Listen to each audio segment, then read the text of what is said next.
Halo Flowers, kembali lagi di Belajar Rajut bersama saya Julan. Oke, di video kali ini saya akan membahas nih perbandingan antara benang katun dan benang akrilik. Seperti apa videonya? Tonton terus sampai akhir ya. Sebelum kita mulai, dukung terus channel ini dengan cara subscribe, like, komen, dan share. Serta follow semua sosial media kami ya.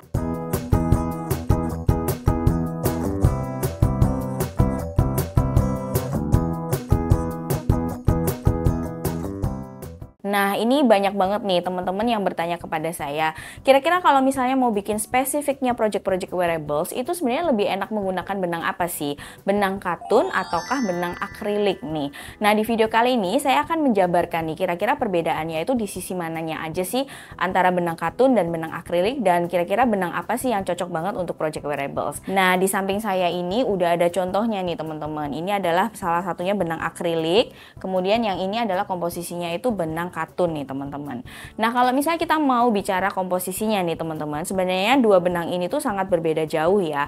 Kalau benang katun itu adalah seratnya alami dari tumbuh-tumbuhan, sedangkan kalau benang akrilik ini adalah serat buatan nih teman-teman. Nah, kalau kita lihat sekilas nih secara langsung seperti ini, dua-duanya teksturnya tuh kelihatannya sama-sama berbulu dan sama-sama fluffy gitu ya. Tetapi sebenarnya ada sedikit perbedaannya nih teman-teman. Kalau serat katun nih, ini memang biasanya kalau yang ini itu jenisnya itu memang yang agak sedikit ringan nih teman-teman. Tetapi seringkali banyak sekali jenis-jenis benang katun itu teksturnya itu lebih jatuh atau lebih berat daripada benang-benang akrilik. Karena biasanya komposisi katun itu kan macam-macam ya, bisa dicampur juga dengan serat-serat lain seperti itu. Tapi biasanya kalau katun cenderung lebih sedikit berat daripada benang akrilik. Kemudian kalau misalnya berbulu, biasanya serat-serat katun itu dengan berjalannya waktu gitu ya, apalagi kalau misalnya bajunya itu sering dipakai, kemudian dicuci, itu biasanya memang agak sedikit berbulu gitu ya. Nah, itu dengan caranya kita bisa memotongi sedikit-sedikit seratnya seperti itu, atau menggunakan rolling gitu ya teman-teman. Jadi selotip rolling seperti itu untuk mengurangi serat-serat halusnya.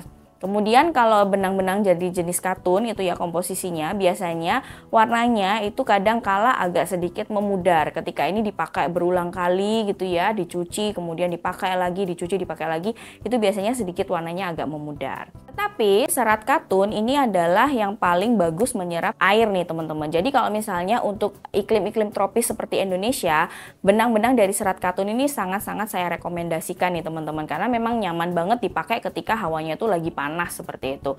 Tetapi apakah serat-serat katun itu bisa juga dipakai untuk hawa-hawa dingin? Jawabannya itu iya nih teman-teman, karena sebenarnya serat katun itu enak aja dipakai untuk untuk iklim apapun gitu ya, dan memang karena dia menyerap air dengan baik gitu ya, jadi kalau kita memakai baju-baju dari serat katun itu pasti akan lebih nyaman.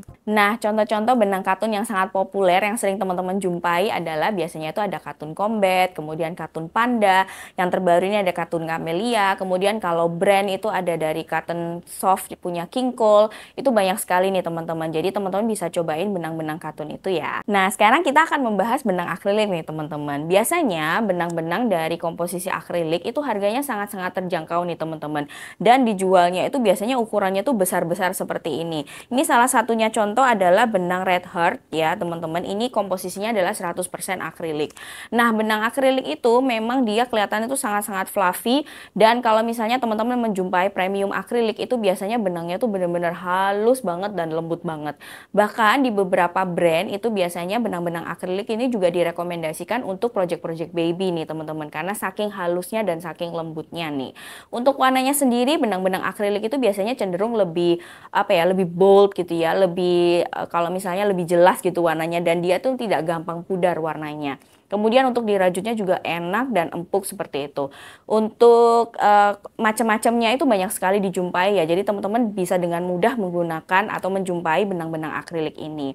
Tetapi kalau serat dari akrilik, karena ini adalah serat buatan, biasanya dia tidak begitu bagus menyerap air nih teman-teman. Kalau misalnya teman-teman bikin baju gitu ya untuk udara tropis seperti ini ya, atau panas, menggunakan jenis-jenis peserat dari akrilik itu akan sangat kurang nyaman nih menurut saya. Tetapi kalau misalnya beberapa akrilik yang dicampur, misalnya kayak premium akrilik dicampur cotton, itu biasanya lebih bisa menyerap air nih. Tapi kalau misalnya 100% akrilik itu akan lebih kurang nyaman seperti itu. Jadi semisal teman-teman mau bikin project-project untuk dibawa ke udara-udara yang dingin gitu ya, atau ke negara-negara yang punya musim winter, nah benang akrilik ini cocok banget nih teman-teman, karena memang dia itu sangat bisa menghangatkan gitu ya. Jadi kalau misalnya mau bikin kayak topi, shawl, atau misalnya cardigan gitu ya, sweater yang tebel-tebel seperti itu, teman-teman bisa banget menggunakan benang-benang akrilik ini. Dan dia tuh jenisnya banyak banget, karena benang akrilik ini adalah salah satu komposisi yang menurut saya itu paling gampang dicampur ya teman-teman. Jadi baik misalnya akrilik dengan katun, kemudian akrilik dengan wool, atau akrilik dengan mohair gitu ya, atau akrilik dengan alpaka. Nah, komposisinya itu bisa sangat bervariasi. Jadi teman-teman bisa banget cobain benang-benang itu. Nah, contoh-contoh benang akrilik yang banyak sekali dijumpai di Indonesia ini sebenarnya ada banyak sekali ya teman-teman, baik dari brand-brand benang luar maupun yang lokal gitu ya. Salah satunya di sini ada Red Heart, kemudian ada Simply Soft punya Caron, kemudian ada juga yang kalau lokal itu benang Ami dari Aneka Benang. Jadi banyak sekali, teman-teman bisa cobain aja benang-benang akrilik itu sesuai dengan project teman-teman. Jadi sebenarnya kalau kita perbandingkan kira-kira benang mana yang lebih enak untuk wearables, nah ini pilihannya itu bisa bervariasi ya teman-teman. Jadi menurut saya ini kedua-duanya itu cocok banget untuk project wearables, tergantung teman-teman itu memilihnya opsinya yang seperti apa. Apakah untuk benar-benar dipakai untuk di iklim tropis, ataukah mau dipakai di negara-negara yang ada iklim winternya seperti itu. Atau teman-teman membutuhkan project-project yang lebih untuk menghangatkan seperti itu. Jadi teman-teman bisa langsung eksperimen aja, cobain kedua benang ini kira-kira mana yang lebih cocok untuk project teman-teman. Atau mungkin bisa menggabungkan kedua-duanya. Nah, langsung tulis di kolom komentar di bawah ya, kira-kira teman-teman favoritnya benang apa nih, baik dari benang katun maupun dari benang akrilik, kira-kira apa nih yang cocok banget, yang sesuai banget dengan project teman-teman. Share di kolom komentar di bawah. Oke, itu tadi review singkat saya tentang benang akrilik dan benang katun. Semoga ini membantu teman-teman semua. Dukung terus channel ini dengan cara subscribe, like, komen, dan share. Kita ketemu di video berikutnya. Sampai jumpa. Dadah!